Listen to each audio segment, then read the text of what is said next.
আমার প্রিয় ছাত্রছাত্রী, আশা করি তোমরা প্রত্যেকেই খুব ভালো আছো এবং সুস্থ আছো। ক্লাস 11 কেমিস্ট্রি যে ইউনিট 1-এ আমরা অধ্যায়টা শুরু করেছিলাম, আমরা আমাদের যে লাস্ট ভিডিওতে করেছিলাম স্থূল সংকেত, আণবিক সংকেত এবং যৌগের শতকরা সংযুক্তি। আজকের আমরা যে বিষয়টা নিয়ে আলোচনা করব সেটা এই অধ্যায়েরই আরেকটি গুরুত্বপূর্ণ অংশ। সেটা হচ্ছে কি গ্যাসমিতি, বা যাকে আমরা বলছি ইডিওমেট্রি। প্রথমেই আমি তোমাদের বলে রাখি, ইডিওমেট্রি বা গ্যাসমিতি কাকে বলছে না, যেখানে বিক্রিয়ক পদার্থগুলো গ্যাসীয় এবং বিক্রিয়াজাত পদার্থ হিসেবেও যখন এক বা একাধিক গ্যাস উৎপন্ন হয়, তখন তাদের সেই গ্যাসীয় পদার্থের আয়তন সংক্রান্ত বিষয়ে যে অধ্যায়ে বা যে অংশে আমরা আলোচনা করি সেটাকেই আমরা বলছি গ্যাসমিতি বা ইডিওমেট্রি। তাহলে মূলত গ্যাসীয় বিক্রিয়ক পদার্থ এবং বিক্রিয়ায় উৎপন্ন হওয়া গ্যাসীয় বিক্রিয়াজাত পদার্থ নিয়েই আমরা এই অধ্যায়ে আলোচনা করব। ক্লিয়ার? তার আগে জেনে নেব আমরা এই গ্যাসীয় মিতি অর্থাৎ গ্যাসমিতি বা ইডিওমেট্রি কোন বিষয়ের উপর ভিত্তি করে আমরা এই গ্যাসীয় পদার্থের আয়তন সংক্রান্ত যে গণনা সেগুলো করব। খুব সহজ যে দুটো সূত্রের উপরে দাঁড়িয়ে রয়েছে গ্যাসমিতি, একটা হচ্ছে গেলুসাকের গ্যাস আয়তন সূত্র, এটা তোমরা প্রত্যেকেই জানো, আর একটা হচ্ছে অ্যাভোগাড্রোর প্রকল্প। অর্থাৎ গ্যাসমিতিতে আমরা যে গ্যাসীয় পদার্থের আয়তন সংক্রান্ত গণনাগুলো করব তা সমস্ত কিছুই এই গেলুসাকের গ্যাস আয়তন ও অ্যাভোগাড্রোর প্রকল্পের হাত ধরেই আমরা করব। ক্লিয়ার? তা চলো, এখানে আমি একটা ইডিওমেট্রি ছবি এঁকেছি, তোমরা দেখতেই পাচ্ছ। এটা হচ্ছে একমুখ খোলা একটা ইউ আকৃতির নল, যে নলের মধ্যে এই জায়গায় রয়েছে কি না পারদ। এটাকে আমরা বলছি কি পারদ, এটাকে বলছি পারদ। এবং এই যে অংশটা দেখতে পাচ্ছ এইটায় অংশাঙ্কিত করা রয়েছে, অর্থাৎ ধরো 1 2 3 4 5 6 7 এরকমভাবে করা রয়েছে, এবং যার মধ্যে আমরা কি নেই না ওই গ্যাসীয় বিক্রিয়ক পদার্থগুলোকে রাখি। তাহলে এর মধ্যে কে থাকে? বিক্রিয়ক পদার্থগুলো থাকে। ক্লিয়ার? পরিষ্কার? তাহলে এখান থেকেই তোমরা বুঝতে পারছো এই গ্যাসীয় বিক্রিয়ক পদার্থের প্রাথমিক অবস্থায় অর্থাৎ বিক্রিয়ার ঠিক আগে আমরা এই অংশাঙ্কিত থেকে কি পেতে পারি না তাদের যে টোটাল ভলিউম বা মোট যে আয়তন তার একটা ধারণা আমরা এখান থেকে পেয়ে যাই, তাই না? বা সেখান থেকে আমরা কি পেয়ে যাব, একটা আয়তনের মান পেয়ে যাব। ক্লিয়ার?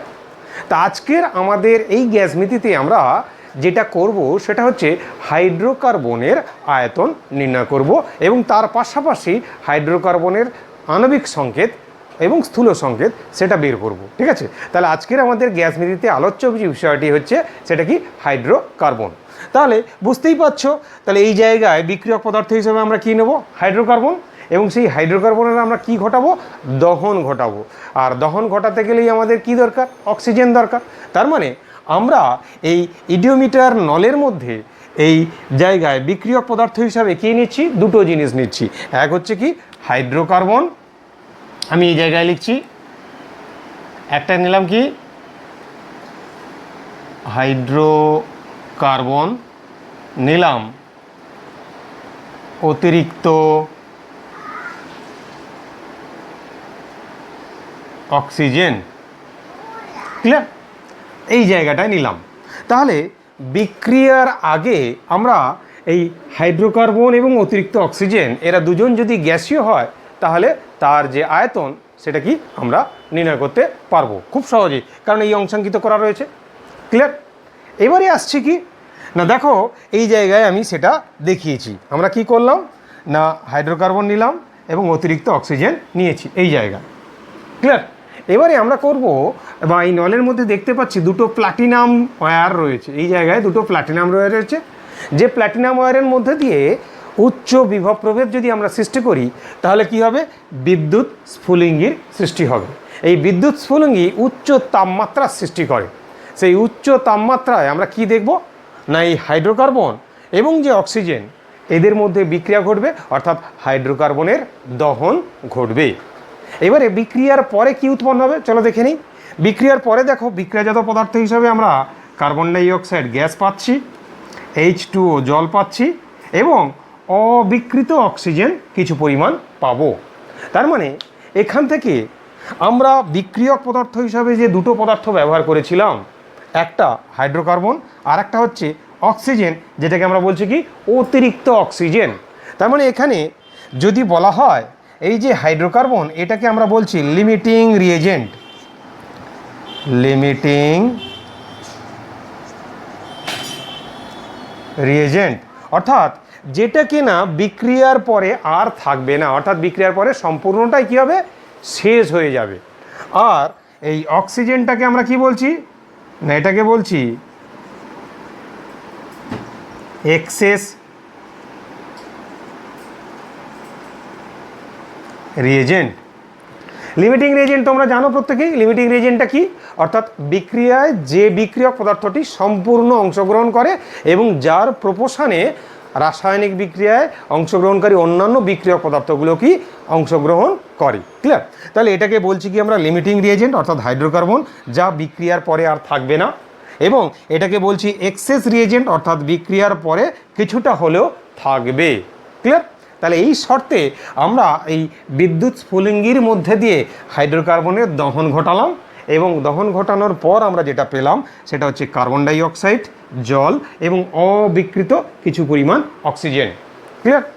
এখন বলা হচ্ছে এই বিক্রিয়ার পর আমরা দেখব কি না, এই যে পারস্তম্ভ কিছুটা উঠে গিয়েছে, অর্থাৎ পারস্তম্ভ আমরা কি দেখব, কিছুটা উঠে গিয়েছে। আমি ধরে নিলাম পারস্তম্ভ এতটা উঠে গিয়েছে। তাহলে এখান থেকে আমরা বলতেই পারি বিক্রিয়ার আগে যে আয়তনটা ছিল, বিক্রিয়ার পরে যে আয়তন সেটা কিছু পরিমাণ কমেছে।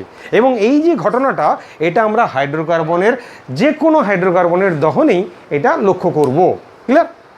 এর পাশাপাশি আমরা আরেকটা কথা বলবো, এই বিক্রিয়ায় যদি কোনো তরল বা কঠিন পদার্থ উৎপন্ন হয়, তাহলে আয়তনের সাপেক্ষে সেই কঠিন বা তরলের যে আয়তন সেটাকে আমরা নগণ্য ধরব, বা সেটাকে ধরব কি শূন্য, অর্থাৎ সেটাকে আমরা এই যে গণনার ক্ষেত্রে ধরব না, কনসিডার করব না। ক্লিয়ার?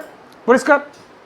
তাহলে বিক্রিয়ার আগে একটা আয়তন ছিল, অর্থাৎ হাইড্রোকার্বনের আয়তন প্লাস অতিরিক্ত অক্সিজেনের আয়তন। বিক্রিয়ার পরে একটা আয়তন পাচ্ছি, যে আয়তনে কে রয়েছে, বিক্রিয়াজাত পদার্থ, সে তার মধ্যে কি দেখতে পাচ্ছি আমরা, কার্বন ডাই অক্সাইডের আয়তন। এখানে জল যেহেতু তরল, তাই এই আয়তনটাকে নেবো না, গণ্য করব না এই গণনার ক্ষেত্রে। আর অবিকৃত অক্সিজেনের আয়তন, তার মানে এখন আমরা এই যে আয়তনটা পাচ্ছি, এই যে আয়তনটা পাচ্ছি, আগে পেয়েছিলাম কি এতটা আয়তন পেয়েছিলাম এই জায়গাটা, তাই না, আগে পেয়েছিলাম এইটা। তাহলে এতটা আয়তন কমেছে, এই যে আয়তনটা কমেছে, সেই আয়তনটাকে আমরা বলছি, যতটা আয়তন কমছে সেই আয়তনটাকে আমরা বলছি প্রথম সংকোচন। ক্লিয়ার? তাহলে এই প্রথম সংকোচনের মান কি করে পাবো, খুবই সহজ। দেখো আমরা এখানে দেখিয়েছি, এক হচ্ছে কি বিক্রিয়ক পদার্থের আয়তন, সেই বিক্রিয়ক পদার্থ বলতে কি হাইড্রোকার্বনের আয়তন প্লাস অতিরিক্ত অক্সিজেনের আয়তন, যেটা কি প্রথমে ছিল আয়তন, মাইনাস বিক্রিয়াজাত পদার্থের আয়তন। বিক্রিয়াজাত পদার্থের আয়তন বলতে কি উৎপন্ন কার্বন ডাই অক্সাইডের আয়তন, এবং এটা তো বিক্রিয়ায় অংশগ্রহণ করেনি, অর্থাৎ অতিরিক্ত, অর্থাৎ অবিকৃত, অর্থাৎ যে পরিমাণ অক্সিজেন রাসায়নিক বিক্রিয়ায় অংশগ্রহণ করেনি সেই অবিকৃত অক্সিজেনের আয়তন। এই দুজনের বিয়োগের দ্বারা আমরা যে মানটা পাবো সেটা কি এই আয়তনটা, অর্থাৎ কতটা আয়তন সংকোচন ঘটেছে। যেহেতু বিক্রিয়ার প্রথমেই এই সংকোচনটা আমরা লক্ষ্য করি, তাই এটাকেই আমরা নাম দিয়েছি প্রথম সংকোচন। ক্লিয়ার? চলো এটাকে আরও একটু আমরা বিস্তারিতভাবে জেনে নেওয়ার চেষ্টা করি। ক্লিয়ার? এই প্রথম সংকোচন কি বলছি, তাহলে এখান থেকে আমরা বলতেই পারি, দেখো বিক্রিয়ক পদার্থের আয়তন মানে কি হাইড্রোকার্বনের আয়তন, তাহলে এই হলো হাইড্রোকার্বনের আয়তন প্লাস অতিরিক্ত অক্সিজেনের আয়তন। বিক্রিয়াজাত পদার্থের আয়তন মানে কি কার্বন ডাই অক্সাইডের আয়তন, আর বিক্রিয়ায় অংশগ্রহণ না করা, অর্থাৎ বিক্রিয়ার পরে অবিকৃত অক্সিজেনের আয়তন। ক্লিয়ার? যদিও অবিকৃত অক্সিজেনটাকে আমরা কখনোই বিক্রিয়াজাত পদার্থ বলবো না, কারণ এটা তো বিক্রিয়ায় উৎপন্ন হয়নি, এটা বিক্রিয়ায় অংশগ্রহণ না করা অক্সিজেনের আয়তন। ক্লিয়ার? যাই হোক, তোমরা আশা করি বুঝতে পেরেছো। এবার দেখো আমরা কি করব, এই অতিরিক্ত অক্সিজেন এর মধ্যে থেকে যে পরিমাণ অক্সিজেন বিক্রিয়া করেছে সেটা কি করে বের করব, খুব স্বাভাবিক। তাহলে ধরো বিক্রিয়ার আগে আমি ধরে নিলাম যে 90 ml অক্সিজেন আমি বিক্রিয়া ঘটিয়েছিলাম, বিক্রিয়ার পরে ধরো দেখা গেল 40 ml অক্সিজেন পড়ে রয়েছে। তাহলে এখান থেকেই খুব স্বাভাবিক আমরা বের করতে পারি কত ml অক্সিজেন রাসায়নিক বিক্রিয়া অংশগ্রহণ করেছে, 50 ml। তার কারণটা কি, 90 - 40, দ্যাট ইজ 50 ml অক্সিজেন এই রাসায়নিক বিক্রিয়া অংশগ্রহণ করেছে। তাহলে আমরা কি করে পেলাম, এই অতিরিক্ত অক্সিজেন অর্থাৎ প্রথমে যেটা নিয়েছিলাম মাইনাস বিক্রিয়ার পর অবিকৃত অক্সিজেনকে বিয়োগ করলে আমরা যেটা পেয়ে যাচ্ছি সেটা হচ্ছে বিক্রিয়ায় ব্যবহৃত অক্সিজেনের আয়তন। চলো সেটাই আমরা করেছি, দেখে নেব। তাহলে হাইড্রোকার্বনের আয়তন রাখছি, অতিরিক্ত অক্সিজেন মাইনাস অবিকৃত অক্সিজেন, ক্লিয়ার? এইটা করলাম। তাহলে এই যে পুরো অংশটা এইখান থেকে আমরা যেটা পাই সেটা হচ্ছে কি ব্যবহৃত অক্সিজেনের আয়তন। আর যেমন কার্বন ডাই অক্সাইডের আয়তন রয়েছে কার্বন ডাই অক্সাইডের আয়তন, তার মানে প্রথম সংকোচন সমান আমরা বলতে পারি হাইড্রোকার্বনের আয়তন প্লাস ব্যবহৃত অক্সিজেনের আয়তন মাইনাস কার্বন ডাই অক্সাইডের আয়তন।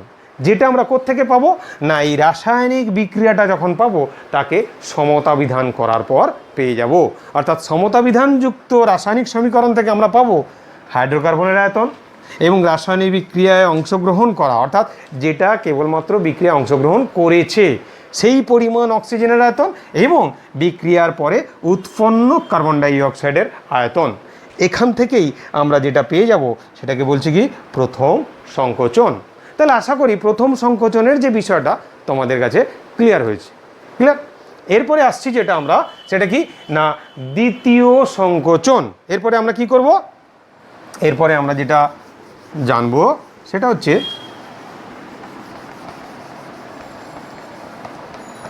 দ্বিতীয় সংকোচন।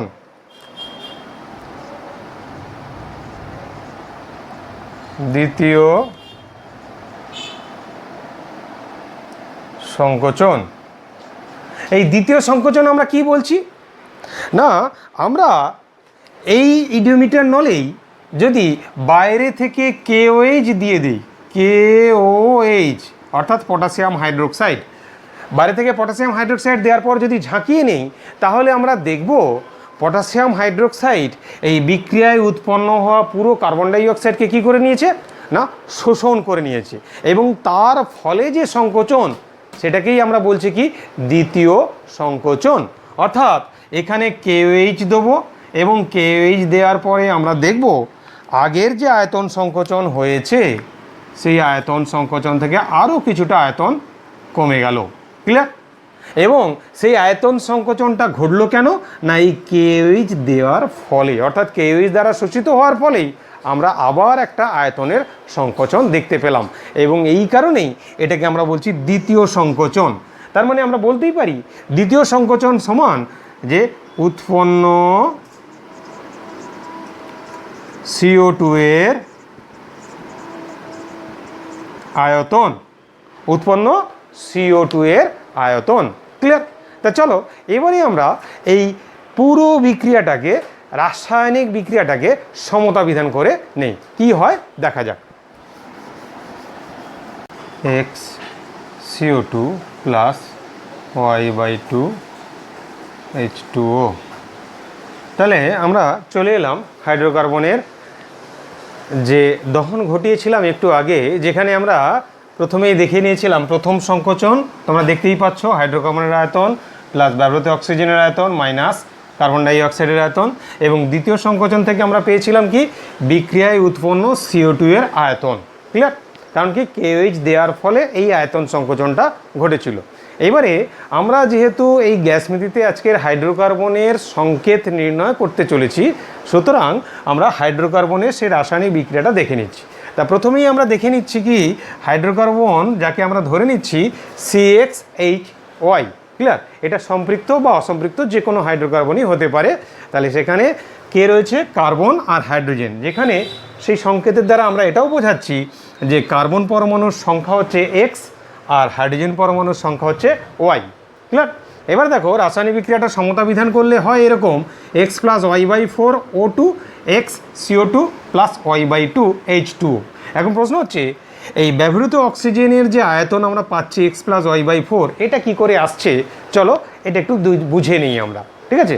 তাহলে আমরা কি দেখছি এখান থেকে আমরা দেখতে পাচ্ছি, দেখো কার্বন এদিকে বিক্রিয়াজাত পদার্থ হিসাবে কোথায় যুক্ত হয়েছে? কেবলমাত্র কার্বন ডাইঅক্সাইডে, আর তো কোথাও কার্বন যুক্ত হয়নি, তাই না? তার মানে এখান থেকে আমরা বলতে পারি এই কার্বন ডাইঅক্সাইডের সংকেত থেকে যে একটি কার্বন পরমাণুর সাথে অক্সিজেনের একটি অণু যুক্ত হয়, তাই না? কারণ কি দেখো, CO2 মানে কি অক্সিজেনের একটি অণু, তাই না? তাহলে আমরা বলতেই পারি CO2-তে একটি কার্বন পরমাণুর সঙ্গে একটি অক্সিজেন অণু যুক্ত হয়। তাহলে এখন সংকেত থেকে আমরা দেখতে পাচ্ছি কি কতগুলো কার্বন পরমাণু রয়েছে? এক্স সংখ্যক কার্বন পরমাণু রয়েছে। তাহলে আমরা এই CO2-তে বলবো একটি কার্বনের জায়গায় এক্স সংখ্যক কার্বন পরমাণুর সঙ্গে কটা অক্সিজেন অণু যুক্ত হবে? এক্স, তাই না? তার মানে এক্স সংখ্যক কার্বন পরমাণুর সাথে এক্স সংখ্যক অক্সিজেন অণু যুক্ত হয়ে তৈরি করবে কি? Carbon die oxide. ক্লিয়ার? সুতরাং এই এক্স কার্বন ডাই অক্সাইড উৎপন্ন হওয়ার জন্য কতগুলো অক্সিজেন অণু লেগেছে? এক্সটি অক্সিজেন অণু লেগেছে, এবং এই কারণেই দেখো এই এক্স কথাটা এখানে এসছে। ক্লিয়ার? এবার প্রশ্ন হচ্ছে আমরা দেখে নেব Y/4টা কীভাবে আসছে, তাই না? চলো দেখে নেওয়া যাক। তাহলে আমরা প্রথমেই এই যে হাইড্রোজেনটা ওদিকে কি উৎপন্ন করেছে দেখব। তাহলে এই হাইড্রোজেনটা পুরোটাই গিয়েছে কিন্তু জলে গিয়েছে, তাই না? তাহলে এখান থেকে আমরা দেখতে পাচ্ছি দুটি হাইড্রোজেন পরমাণুর সাথে যুক্ত হয়েছে হাফ মোল অক্সিজেন অণু, তার মানে কি অক্সিজেনের একটি অণু। ক্লিয়ার? তাহলে আমরা লিখতে পারি এরকম যে H2 এর ক্ষেত্রে দুটি, আচ্ছা আমি এরকম লিখছি, দুটি হাইড্রোজেন পরমাণু যুক্ত হয় হাফ অণু অক্সিজেনের সঙ্গে। লেখা যায় তো? কারণ দেখো জলের সঙ্গে তাই বলছি, কি জলের সঙ্গে কি বলছে সেটাই বলছে। দুটি হাইড্রোজেন পরমাণু কটা? না একটি অক্সিজেন পরমাণুর সাথে যুক্ত হয়েছে। তাহলে আমরা এখান থেকে বলতে পারি যে দুটি হাইড্রোজেন পরমাণু যুক্ত হয়েছে 1-2 অণু অক্সিজেনের সঙ্গে। তাহলে এই জলের ক্ষেত্রেই আমরা বলতে পারি একটি হাইড্রোজেন পরমাণু যুক্ত হবে কত? না 1/2 ইন্টু 1/2 অক্সিজেন অণুর সঙ্গে, তাই না?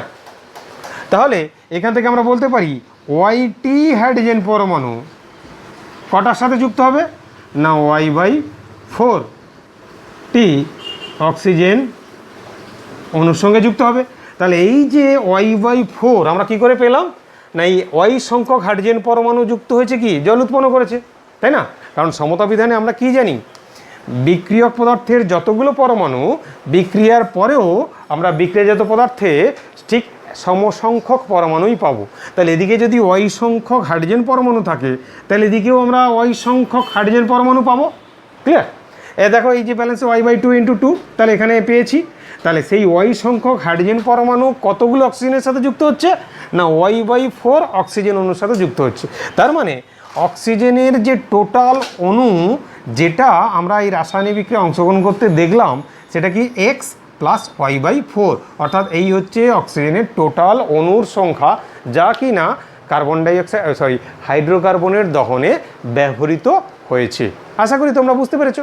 এবার দেখো এই যে এই জায়গা থেকে আমরা খুব সহজেই বলতে পারি, তাহলে প্রথম সংকোচনের যে ধারণাটা আমরা এখান থেকে কি পাবো?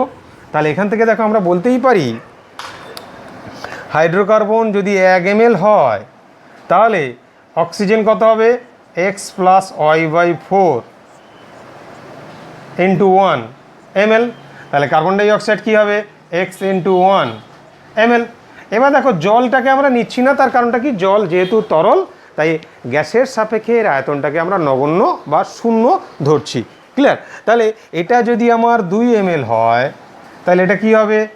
X + Y/4 × 2 ml, অর্থাৎ হাইড্রোকার্বনের আয়তন যদি আমাকে 2 ml বলে দেয় তাহলে এটা হবে, তাহলে কী হবে এক্স ইন্টু 2 ml, এটা কি কার্বন ডাই অক্সাইডের আয়তন হবে। ঠিক একই রকমভাবে এটাকে যদি আমার 10 ml বলে দেয় তাহলে এটাও কী হবে না x plus y by 4 into 10 ml, তাহলে উৎপন্ন কার্বন ডাই অক্সাইডের আয়তন কত হবে এক্স ইন্টু 10 ml। ক্লিয়ার? তার মানে আমরা এখান থেকেই বলতে পারি যে প্রথম সংকোচন সমান কি এই আয়তনটা মাইনাস কার্বন ডাই অক্সাইডের আয়তন। সেটা যদি 1 ml হয়, যদি বলে দেয় হাইড্রোকার্বনের আয়তন 1 ml, তাহলে আমরা প্রথম সংকোচন সমান লিখতে পারি 1 plus x plus y by 4 minus x ml, that is equals to প্রথম সংকোচন। বা যদি 2 ml হাইড্রোকার্বনের আয়তন বলে দেয় তাহলে 2 plus x plus y by 4 into 2 minus 2x ml, that is equals to প্রথম সংকোচন। ঠিক একই রকমভাবে হাইড্রোকার্বনের আয়তন যদি আমাকে 10 ml বলে দেয় তাহলে 10 ml plus x plus y by 4 10 ml minus 10x ml সমান কি আমরা পাবো প্রথম সংকোচন। ক্লিয়ার? তাহলে আশা করি এই ম্যাথামেটিক্যাল প্রবলেমগুলো কিভাবে করতে হবে তোমাদের এই বিষয়ে ধারণাটা হয়েছে। চলো এবারে আমরা 2-3টে গণিত বা গাণিতিক সমস্যা করে নিই।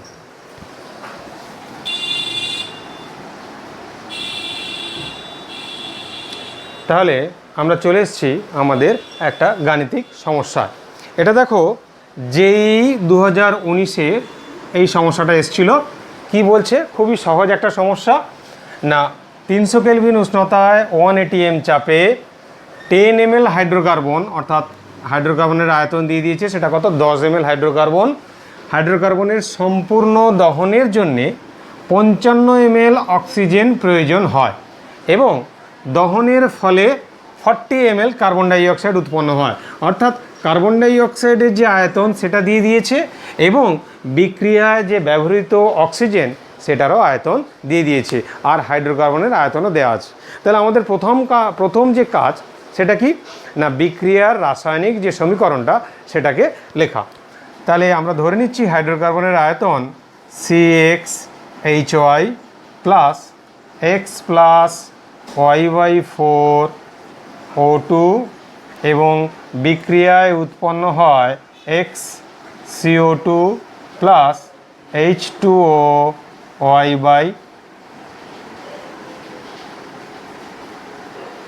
By 2 H2O liquid. ক্লিয়ার? এবারে দেখো আমাকে বলেছে কি হাইড্রোকার্বনের আয়তন 10 ml, তাহলে আমি খুব সহজেই লিখতে পারি 10 ml এটা হচ্ছে x plus y by 4 into 10 ml এবং এখান থেকে আমরা কি লিখতে পারি না 10x ml। ক্লিয়ার?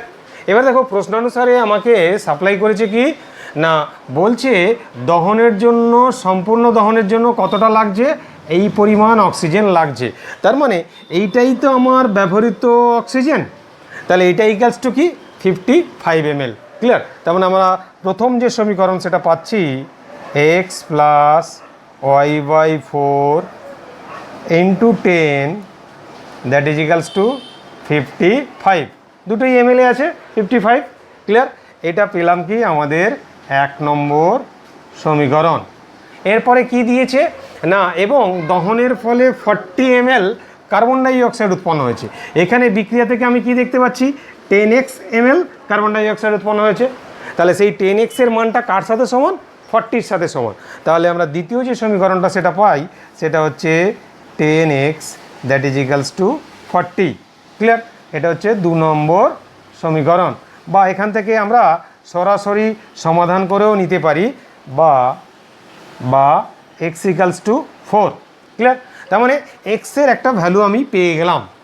এবারে যাব আমরা y এর ভ্যালুটা নির্ণয় করতে। তাহলে এই 1 নম্বর ইকুয়েশানে x এর মান যদি আমি বসিয়ে দেই তাহলে আমরা লিখতে পারি 4 plus y by 4 into 10 that is equals to 55 or y by 4 equals to 55 by 10 minus 4 or y equals to এখান থেকে আমরা যেটা পাবো সেটা কি না 55 minus 40/10 into 4 that is equals two 6। Clear? তাহলে এখান থেকে আমরা খুব সহজেই দেখতে পাচ্ছি এক্সের মান 4 আর ওয়াইয়ের মান 6। তাহলে এক্স 4 আর ওয়াই 6 দিয়ে কি অ্যান্সার রয়েছে দেখো, এই অ্যান্সার, অর্থাৎ অপশান বি C4H6, অর্থাৎ হাইড্রোকার্বনের সংকেত হচ্ছে C4H6। ক্লিয়ার? আশা করি তোমরা এই ধরনের যে কোনো সমস্যাই পারবে। চলো আমরা আরও একটা ম্যাথামেটিক্যাল প্রবলেম দেখে নিই। উষ্ণতায় মাপা। তাহলে আমরা চলে এলাম আমাদের দ্বিতীয় যে ম্যাথামেটিক্যাল সমস্যা বা প্রবলেম সেটাতে চলে এসেছি। সেটাতে আমরা কি দেখছি দেখো, 10 ml একটি হাইড্রোকার্বনের সঙ্গে 60 ml হাইড্রোজেনের বিক্রিয়া ঘটানো হলো। বিক্রিয়ার পর উৎপন্ন মিশ্রণকে শীতল করলে আয়তন হয় 45 ml। হাইড্রোকার্বনের বাষ্প ঘনত্ব 15 হলে ওর আণবিক সংকেত নির্ণয় করে। ঠিক আছে? তাহলে আণবিক সংকেতটা এখানে নির্ণয় করতে হবে। তাহলে প্রথমেই আমরা যেটা করব সেটা কি, ধরে নিলাম হাইড্রোকার্বনের যে সংকেত সেটা হচ্ছে CXHY। তাহলে আমরা যে বিক্রিয়াটা পাবো সে বিক্রিয়াটাকে চলো ব্যালেন্স করে নেই। তাহলে X প্লাস Y/4 O2, এখান থেকে আমরা যেটা পাই X CO2 plus Y/2 H2O। Clear হয়েছে? পরিষ্কার? তাহলে এখান থেকে আমরা প্রথমে কি করব না, দেখো এখান থেকে আমরা যেটা পাচ্ছি হাইড্রোকার্বনের আয়তন 10 ml। তাহলে এখান থেকে আমরা বলতেই পারি যে 10 ml, তাহলে তার জন্য প্রয়োজনীয় অক্সিজেন হবে X প্লাস Y/4 10 ml, এবং উৎপন্ন যে কার্বন ডাই অক্সাইড হবে সেটা হচ্ছে 10x ml। ক্লিয়ার? তাহলে এখান থেকে আমরা দেখতেই পাচ্ছি এই যে বিক্রিয়াটাকে আমরা ব্যালেন্স করতে পারি, তাই না? এবারে চলো আমরা যেটা করে নেব সেটা কি, প্রথম সংকোচনটা দেখে নেব। আমরা এখান থেকে যেটা পাচ্ছি কি, বিক্রিয়ার আগে হাইড্রোকার্বনের আয়তন 10 ml এবং অক্সিজেনের আয়তন ছিল 60 ml। তার মানে টোটাল আয়তন কত, 60 প্লাস 10 দ্যাট ইজ 70 ml। এবং বিক্রিয়ার পর মিশ্রণকে শীতল করলে আয়তন কত হচ্ছে 45 ml। তার মানে 70 ml আগে আয়তন ছিল, এখন আয়তন হয়েছে 45। তাহলে আয়তন বেড়েছে না কমেছে? আয়তন অবশ্যই কমেছে, এবং এই কমেছে বলেই একে আমরা বলবো কি, প্রথম সংকোচন। তাহলে আমরা বলবো প্রথম সংকোচন সমান আমরা কি লিখতে পারি, 10 plus x plus Y/4 into 10 minus 10x equals to, আগে আয়তন কত ছিল 10 ml প্লাস 60 মাইনাস 45 ml হয়েছে কি বিক্রিয়ার পর। এইটা সমান আমরা যেটা পাচ্ছি সেটা হচ্ছে 25। ক্লিয়ার? এখান থেকে দেখো আমরা সলভ করলে যেটা পাই 10 minus 10x plus 10y/4 minus 10x equals to 25। এখান থেকে 10x কাটছে, তাহলে y এর যে ভ্যালুটা আসছে সেটা দেখো, এইটা ওদিকে গিয়ে মাইনাস হবে, এখান থেকে পাই আমরা বা y ইকুয়ালস টু 6। অর্থাৎ এখান থেকে আমরা পেয়ে গেলাম হাইড্রোজেন পরমাণুর সংখ্যা কটি না 6টি, অর্থাৎ হাইড্রোকার্বনে 6টি হাইড্রোজেন পরমাণু রয়েছে। কিন্তু শুধু হাইড্রোজেন পরমাণুর সংখ্যা জানলে হবে না। এবারে দেখো আমাদের দ্বিতীয় যে ক্লুটা দিয়েছে সেটা কি, হাইড্রোকার্বনের বাষ্প ঘনত্ব 15।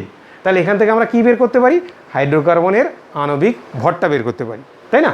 তাহলে আমরা ধরে নেব যে হাইড্রোকার্বনের সংকেত সেটা হচ্ছে CXH6, এইটা হচ্ছে হাইড্রোকার্বনের সংকেত। তার মানে এর যে আণবিক ভর সেটা কত হবে 12 ইন্টু এক্স প্লাস 6 ইন্টু 1। তার কারণটা কি, বা আমরা লিখতে পারি 1 ইন্টু 6। তার কারণটা কি, এক একটি হাইড্রোজেনের পারমাণবিক ভর কত 1, আর এক একটি কার্বনের পারমাণবিক ভর কত 12।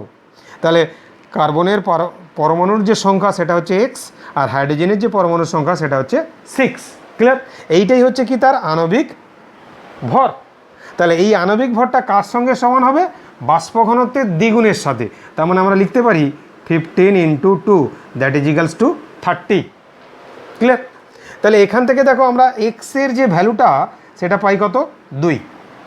ক্লিয়ার? তার মানে আমরা এক্সের মান পেয়ে গেলাম 2, আর যে ওয়াই এর মান ছিল সেটা পেয়ে গেলাম 6। তাহলে সেখান থেকে আমরা যেটা পাচ্ছি সেটা কি না, হাইড্রোকার্বনের সংকেত। অতএব হাইড্রোকার্বনের আণবিক সংকেত C2H6। ক্লিয়ার? এটাই হচ্ছে আমাদের উত্তর। ক্লিয়ার? তাহলে আশা করি এই যে পুরো বিষয়টা তোমরা বুঝতে পেরেছো। ক্লিয়ার? প্রত্যেকে তাহলে ভালো